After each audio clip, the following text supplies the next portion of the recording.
Our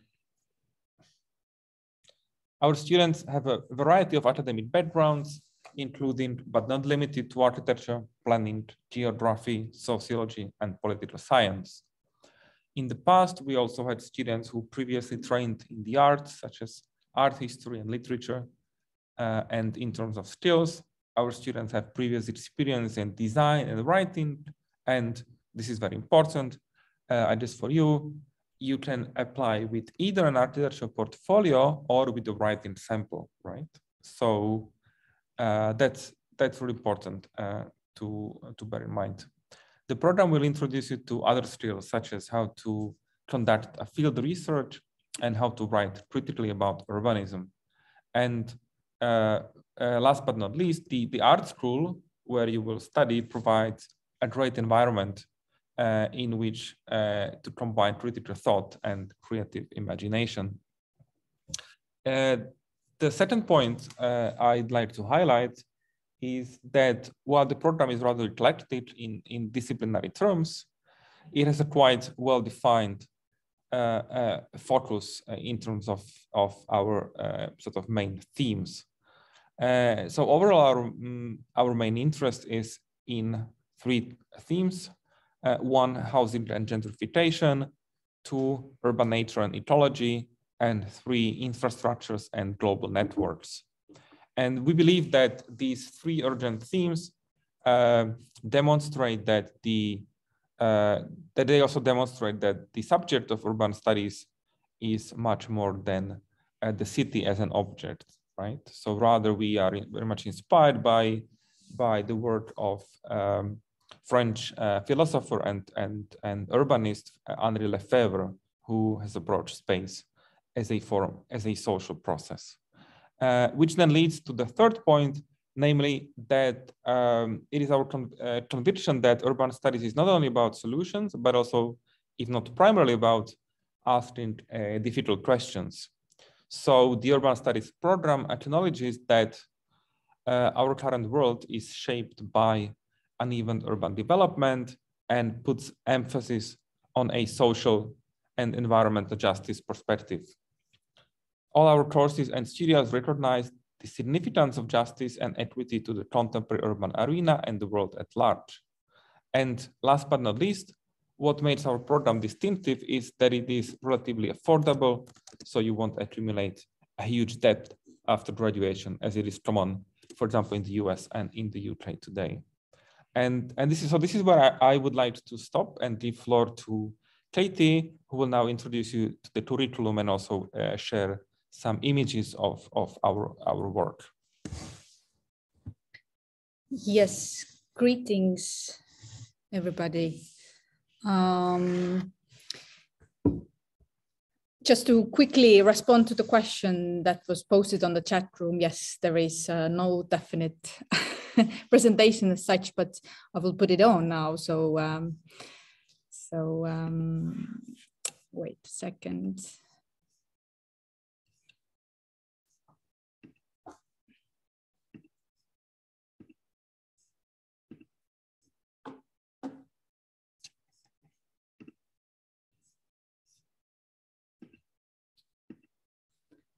Okay, am I on? Hopefully I'm on full screen.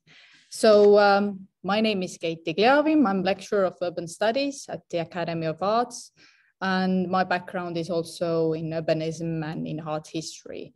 As Maros said already, the urban studies program prepares students to engage already during the studies with urban issues at this intersection between both creative practice, but also socially responsible action, which is then combined with this substantial theoretical knowledge.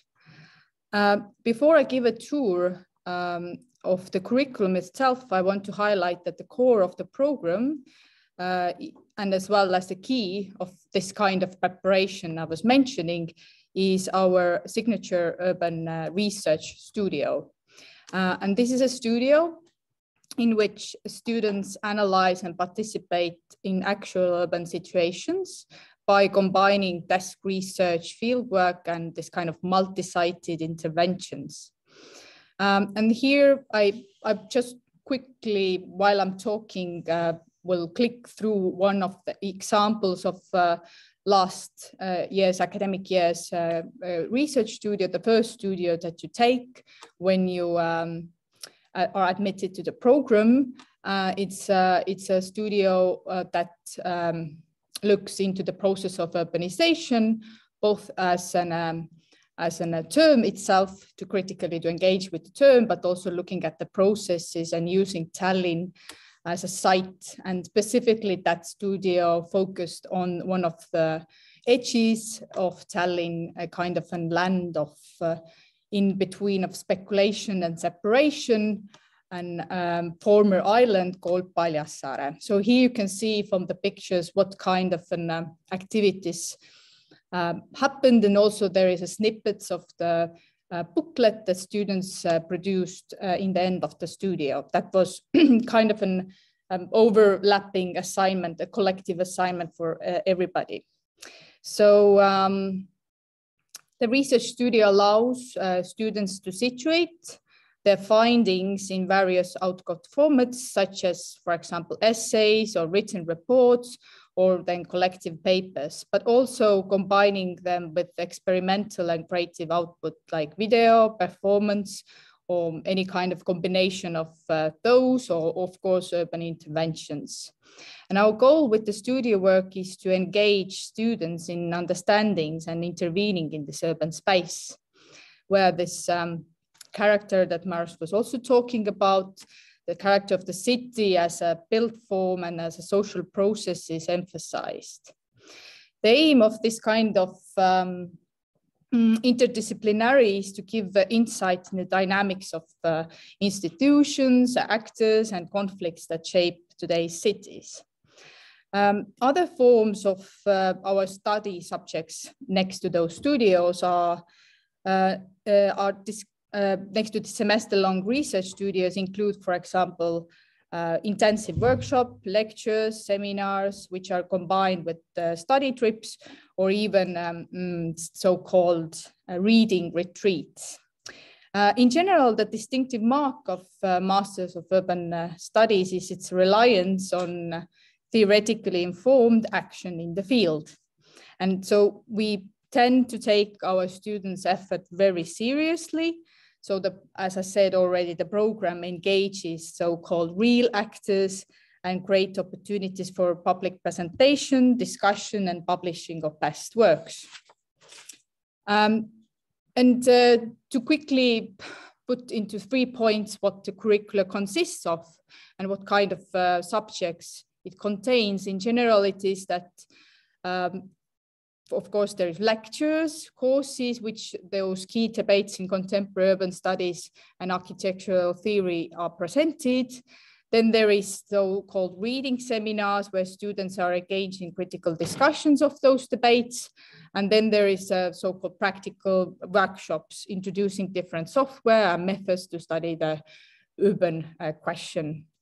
And also the element of interactivity is very important in the program, and students often work in very small groups. So I think it's very important to stress that our intake, yearly intake is only 10 students, which means that there is a very generous attention given on the individual guidance.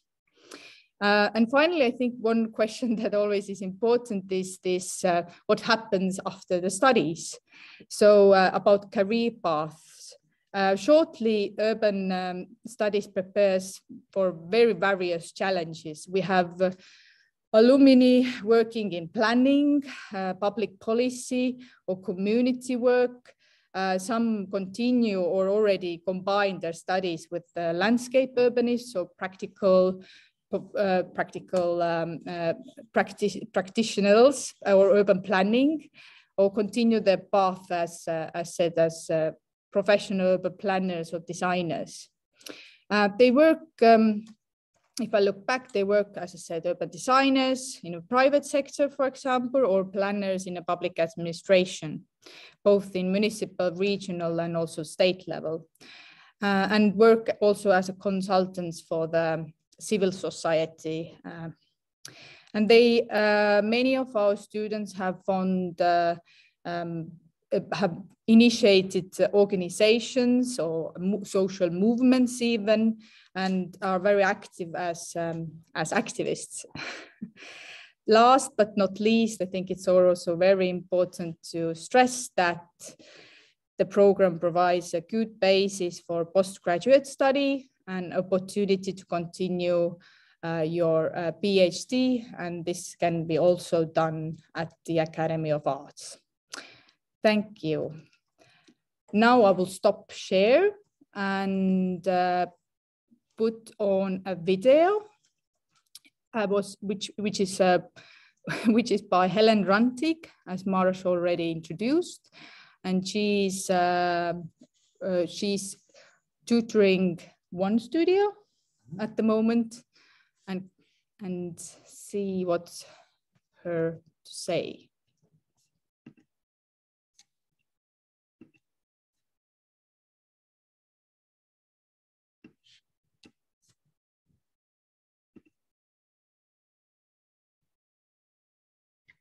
Hi, my name's Helen Rantic, and I am an urban planner and architectural theorist. And I've been teaching at EKA within the Masters of Urban Studies program for the past 2 years.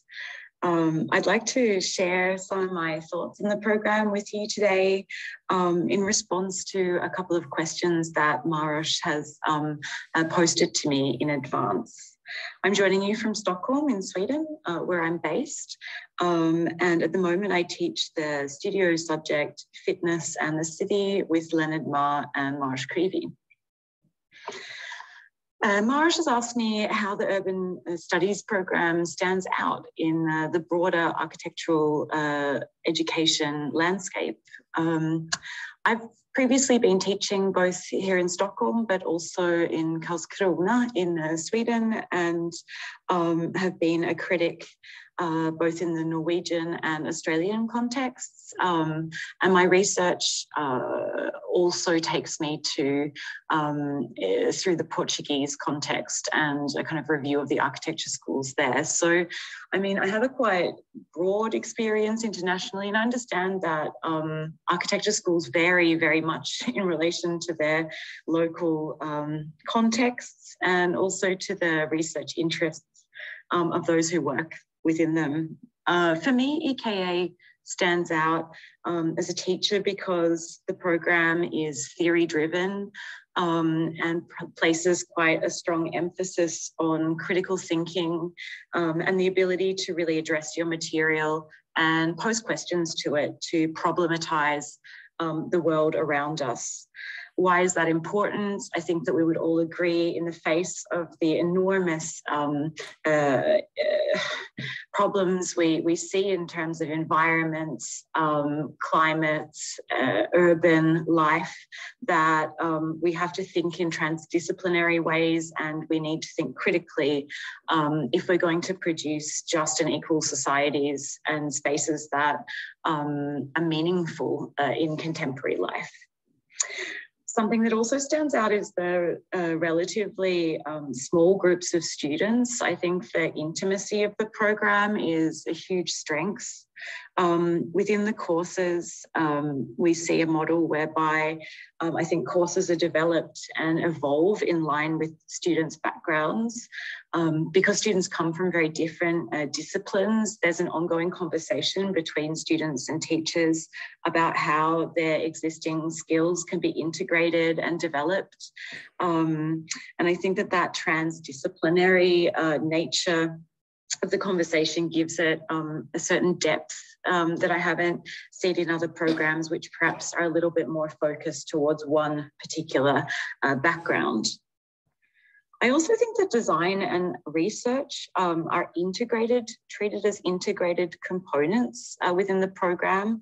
I can't speak for all the subjects, but for Fitness in the City, we've really worked very hard to, with the students, to understand design, research and theory as complementary parts of an ongoing and open-ended exploration. And this is maybe where the education varies or deviates from a traditional architectural studio-based format.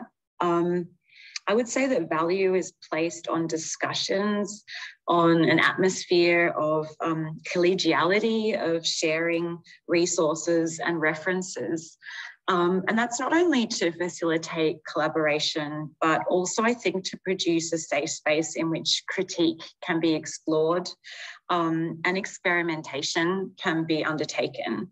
Unlike a traditional design studio, the output is not assumed in advance. And so students have really been able to use their backgrounds in order to develop radically different projects that each in their own way critically attempt to understand the material that forms the basis for the studio. So in our case, concepts of the body, gender, fitness as practice, fitness as a kind of thinking within evolutionary biology, the critique of neoliberalism, an understanding of urban economy and capitalism. So for me, it's been a really special experience teaching with the team at EKA and with Maros and his colleagues. And I think it's a really special education that I would really encourage you all to look into. Thank you so much.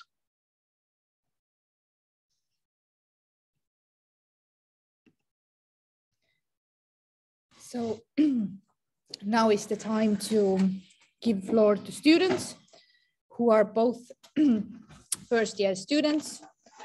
Who goes first? Hello, my name is Nora. This is my friend Nabil.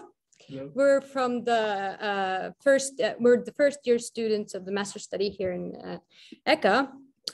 So maybe just, I think that Helen already, her impression was very accurate in terms of the course itself and the, but yeah, basically about my background first, I studied landscape architecture. I have my bachelor's degree from Caltech in Tallinn. And, but I mean, when studying landscape architecture, it made me think more about the city in general and the design process and how actually me as a professional designer am responsible for the effects that it creates in the city and also in more broader sense, maybe in society.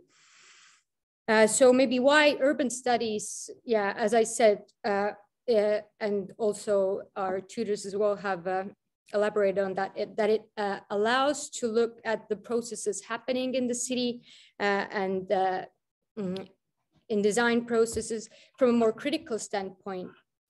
And maybe also one very important thing is exactly that we have international students here. So for me as an Estonian, it's a very good opportunity to actually create connections with people all around the world. And I mean, we all have our different backgrounds, our different opinions, and that really enriches the discussions we have in the studios and regarding our projects. So maybe you want to take over, Nabil? Yeah, so my name is Nabil.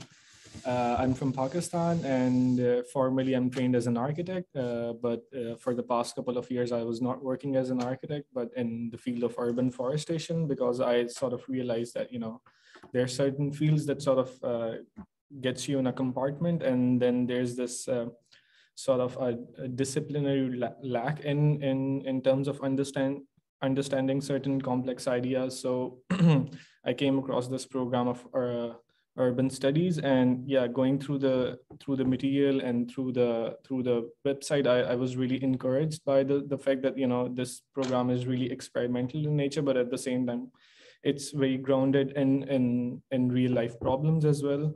Not just finding solutions, but also have this discussion on complex ideas. But when I came to study, I sort of realized that what it actually means to be a part of an interdisciplinary program, because you know, it is sort of having this bridge in between these disciplinary tendencies that are sort of lacking in like most undergraduate programs. So yeah, I think that was like really nice for me. But at the same time, I got to realize the fact that, you know, in this complex environment where problems have their not just one single source, but, you know, multi-faceted sources to these problems, this program also sort of helps in getting you a clear idea or generating this aspect of clarity in between these complex problems. So yeah, I think right now the course I find is slightly hectic, but at the same time, this is what we signed up for. It has a lot of theoretical framework to it, which is at the same time very beautifully balanced in between empirical field work as well as, you know, city excursion tours, which is not grounded just in this particular city, but also, you know, trying to go out into the rest of the world as well, mainly oriented in Europe. But at the same time, you know, it sort of presents very different picture to the aspect of urbanization. And at the same time, I think that, you know, the platform of this course gives you like a really nice lens to look at the aspects of globalization and urbanization through a very different and a very critical perspective. And I think this brings me back to the school, which I find that, you know, it has like a very critical undertone, at the same time sort of an activist vibe to it, which I think that presents this idea of dissent, not from like the main coursework, but also in terms of ideas as well. So yeah.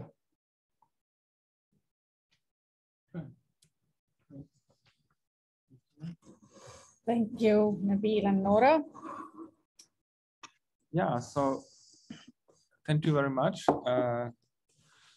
And so this was a short introduction to our program. So it took about slightly less than half an hour. So which means that we have a little bit more than half an hour to for your questions. So we'll be happy to answer your questions or any concerns, anything you want to ask about the program. So, and feel free to either just unmute yourself and ask the question, or feel free to type them in the chat box.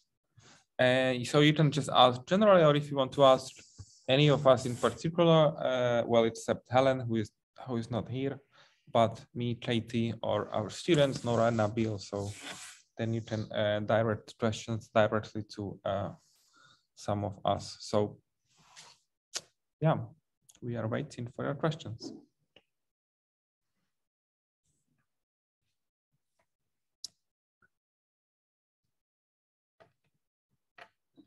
Okay, we have one question from the chat room. I will read it out. Yeah. And try to give an answer. So the question is that, would you like to tell us a little bit about the previous portfolios, written works that have been submitted in the application process? Sure. Yeah, I can. Well, I can start addressing this question. So that's really good question. I think it kind of really also points to what is specific about our program, and I think I should emphasize it more, which is that our students have two or come from two different backgrounds. So on the one hand, we have students who come with a bachelor in architecture or other design disciplines. On the other hand, we have students with a background in social sciences, or even in the humanities and the arts. So this kind of really also speaks to the kind of interdisciplinary nature of the program. And of course, it's also reflected with our sort of approach to portfolios and to portfolio evaluation. So as I said, it is possible to apply with different kinds of portfolios, or rather a sort of design portfolio, or then a sort of a writing sample. And then more specifically, what kinds of, so Hannah asked, what kinds of portfolios or written works have been previously submitted in the application process.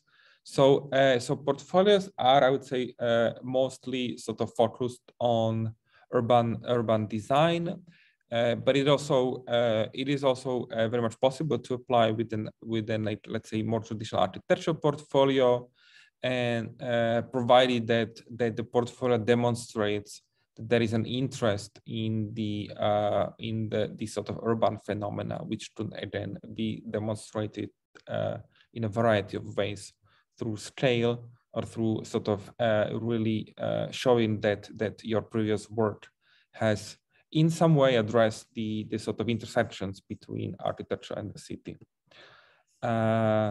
And then in terms of written work, again, it's usually we tend to receive either a previous coursework, so an essay or something, but also it's been placed that applicants have submitted a sort of sample of a text that has been already published online or in a, say, in journal or magazine. And here then we are very sort of open to a variety of formats and contents. I guess the only criterion is that again the sort of your writing sample needs to in some way sort of demonstrate your sort of interest in the urban, understood very broadly. So again, we have had a variety of sort of texts written that could be sort of classified under, sociology, anthropology, or even journalism. So that's less important for us than really the kind of the sort of ability of you as an applicant to really demonstrate through writing or through design an interest in the sort of urban as a sort of phenomenon. So I hope that made sense. I wonder if anyone would like to add anything, maybe also students, you as a someone who previously had to submit a portfolio. Yes. Yeah, I think like this condition of not like having one particular medium, but sort of submitting things that you feel like represent your ideas or just take on this urban question is really empowering for me, because like most of the universities have their like a very orthodox sort of a requirement in submissions. So this in this program, I think there's this a slight open-ended question into using this aspect of openness and yeah, in terms of flexibility, I think it also depends on the creativity of the person who's submitting things. So yeah, I think it can be quite experimental, or maybe coming up with certain sort of a medium where the submission has never been seen, something like that. I mean, could be a mixture of some things, or could be something that the school would not even expect. I think Yeah, for sure. Being an art school, that's something that you can get away with, hopefully, up till this point. Yeah, you just need to pack it up somehow. Okay. In a meaningful size of a file. That's very important. Yeah. Sure. So I will read the next question. I'll read out the next question. So Drew asked, as an interdisciplinary program, but one that also only has 10 students a year, do you try to strike a balance between students with different backgrounds, architecture, sociology, art history, and so on and so forth? Yes, indeed. That's. Can you turn so that I can on the screen? Yes, indeed. That's precisely so our goal, and we really try to strike a balance between sort of design and social sciences and the humanities. So usually we aim to accept about so that half of our students have a previous training in this and have a previous background in design, and the other half are students who are trained, let's say, in various forms of in other disciplines, right, such as sociology, art history, as you write, political science, anthropology, and so on and so forth. And I think really here the idea is that also in throughout the program and that's how our curriculum is also designed, that we really combine, we place sort of emphasis both on design methods and then on writing and sort of using writing as a method through which to sort of introduce a critical theory into urbanism. So very much, yes, indeed, this is our goal. And then, so Katie will take the next step. Yes, so there is a question from Hannah. Yeah. And you ask, as a human geographer, would you consider GIS maps to be relevant in addition to written samples? I think it is a question related to the portfolio, or kind of a continuation question of that. Of course, if those maps or any kind of illustrations, not only used throughout the means of GIS, are relevant for us. So we tend to appreciate visual language a lot.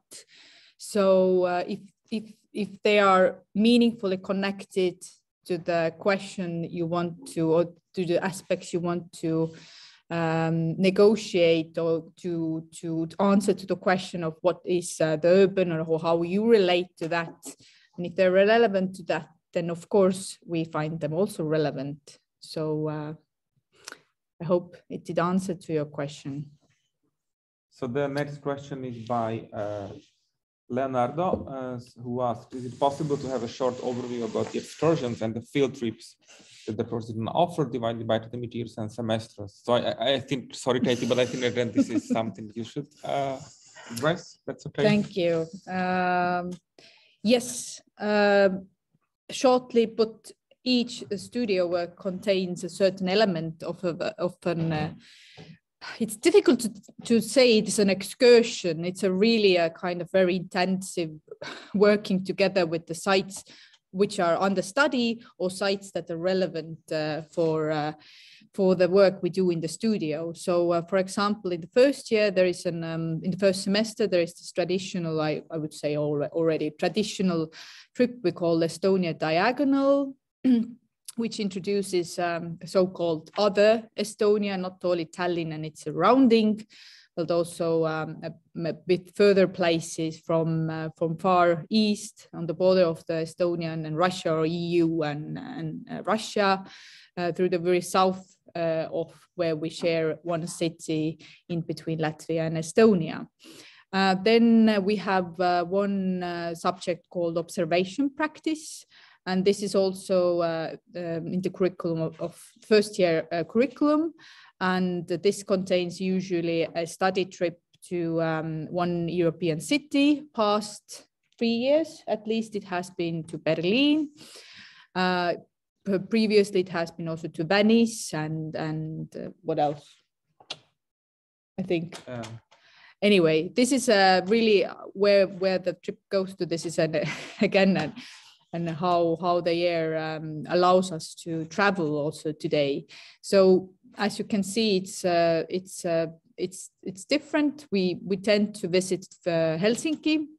For example, in the third studio, Urban Design Studio, that's a collaborative studio with architecture students, architecture and urban planning students. There is an also visit to Helsinki.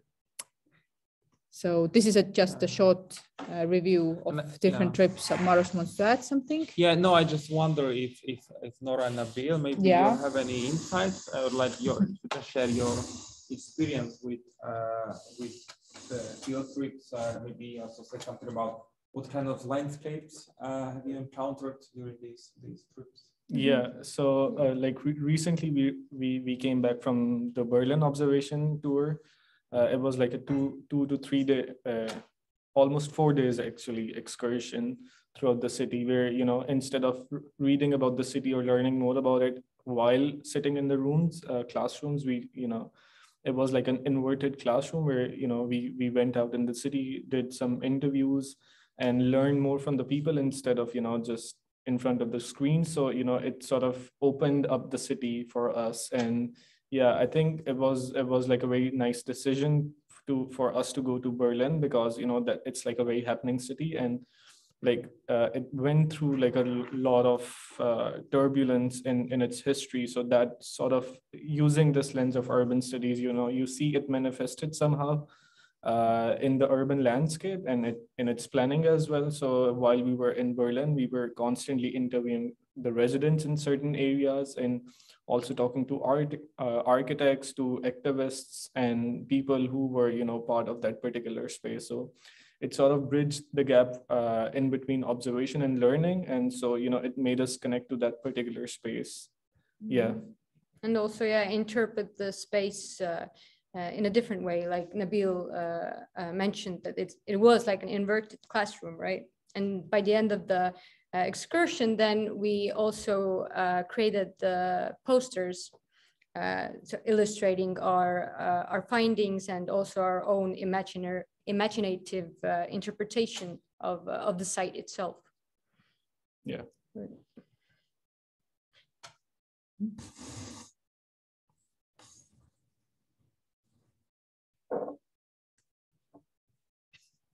So, okay, I can't see any new questions from the chat room, but be brave and you can turn your mic on as well.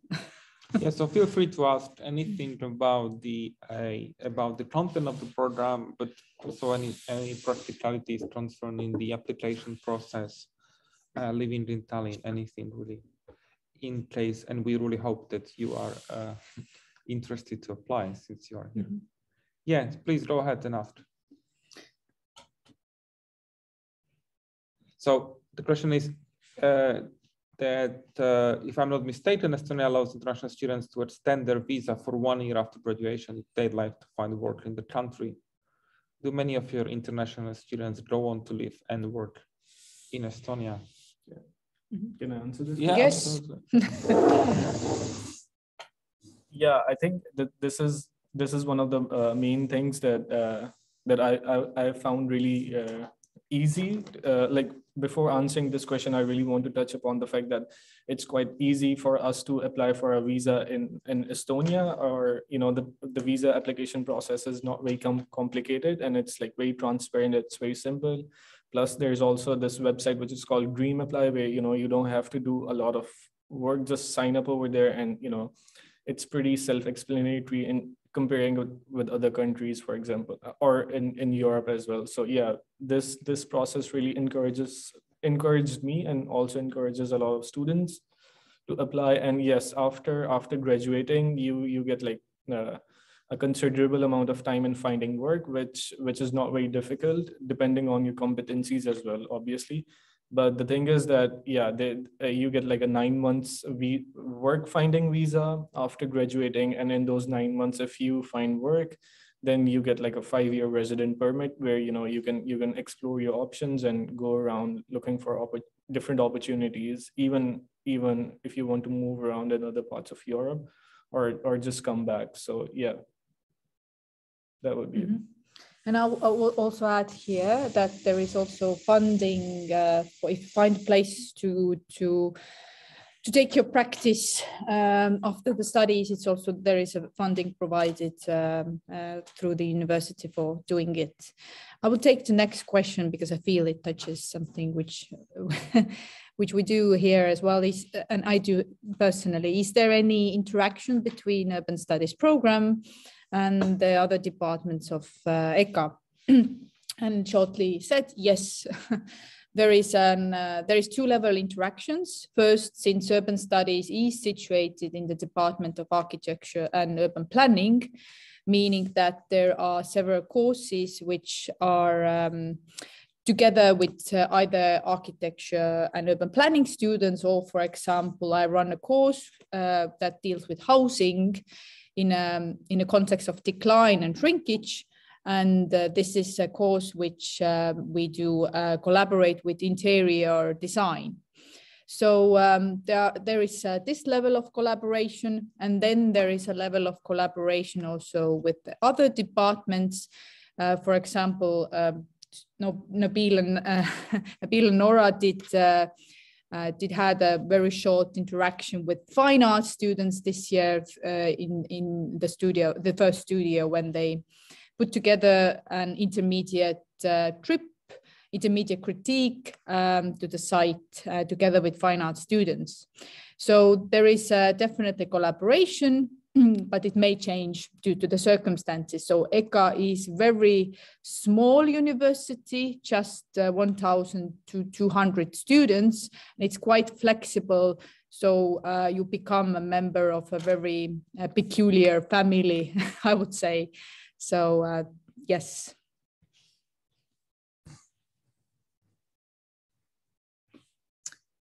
Great. Yeah, we have time for a couple of questions. So please, yeah, even if those guys already asked, feel free if you have any other questions or anyone else, really. We are here for you for about 10 more minutes. So happy to address your concerns. I could just add that I think our school has an exceptional international department. So we do really have very welcoming and very affirmative people who work with international students. So that's another bonus in the list of bonuses.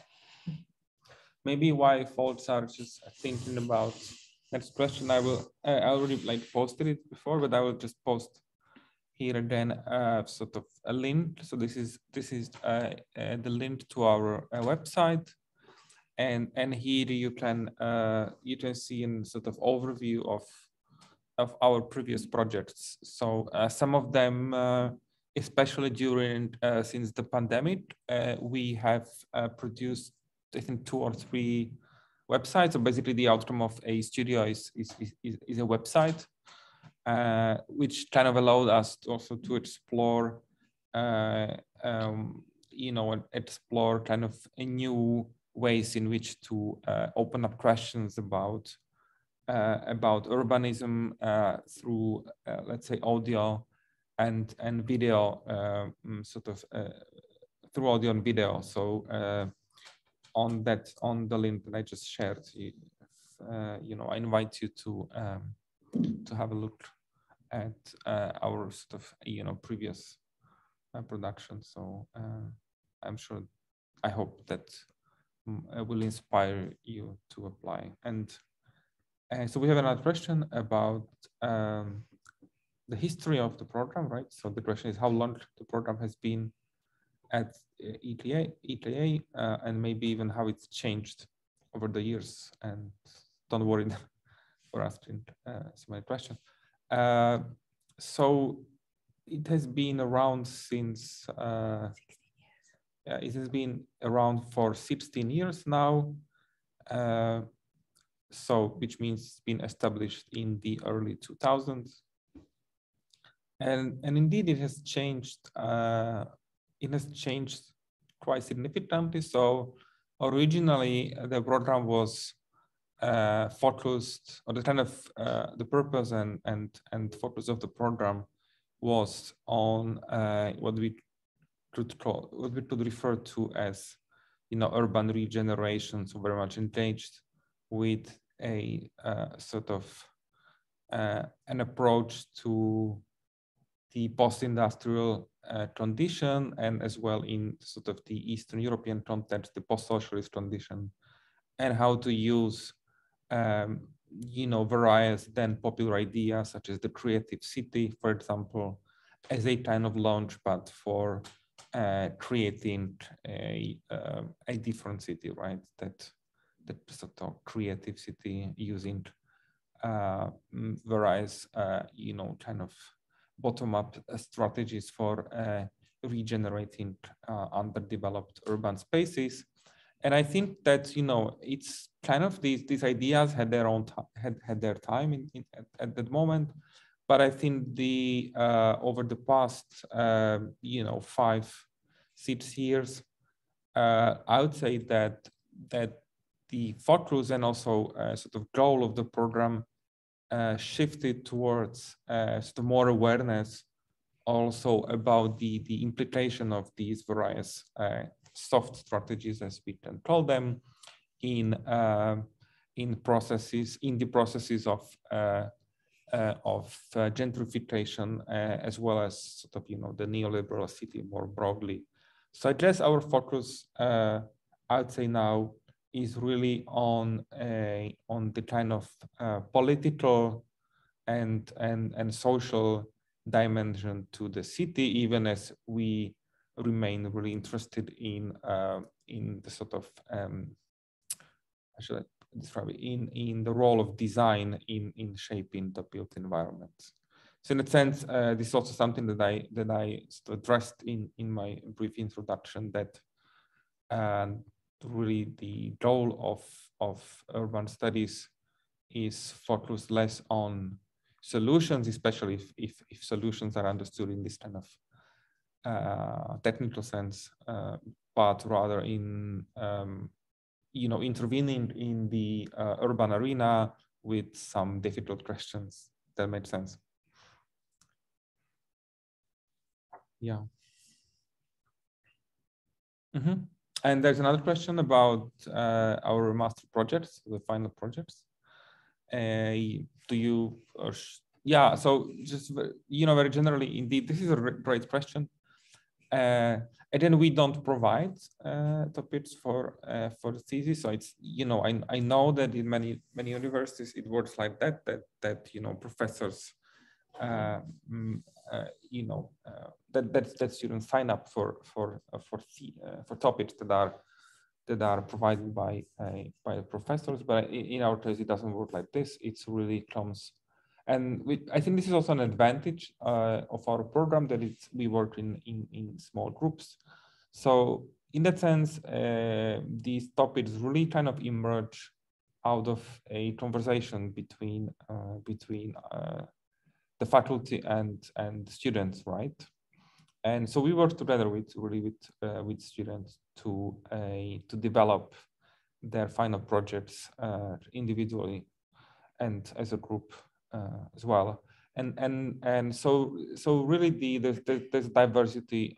There is a diversity of projects. Maybe I can then give you some examples, but in general, also quite often, these final projects really also emerge from a studio projects that we do.